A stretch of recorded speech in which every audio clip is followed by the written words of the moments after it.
kədər qaldı. Sən gedəni gör neçə vaxt keçdi. Mənə səndən xatirələr qaldı. Səni tanımağıma sevinərdim mən. Sevgimizlə öyünərdim mən. Öz-özümə hər gün düşünərdim mən. Görəsən qayıdıb gələcəksənmi? Mən kədərlə yaşaram yalnız. Təki cananın canı sağ olsun.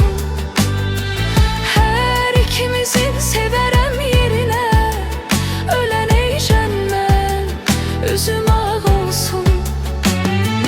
Mən kədərlə yaşaram yalnız.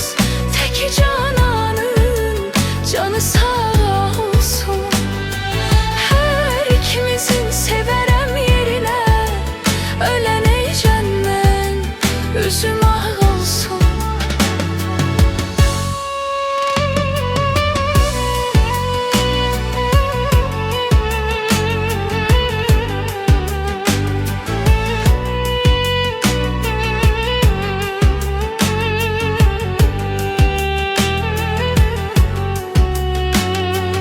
Mən sual etdikcə küləklərdən sadə pıçıltıyla cavab gəldi. Sevgini öyrənmiş ürəklərdən ayrılığın naləsi yüksəldi. Özgə məhəbbətdə gözün qaldı.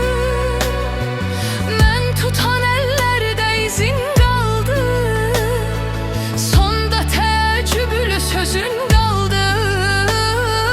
Səncə mənim tək sevəcəksənmi?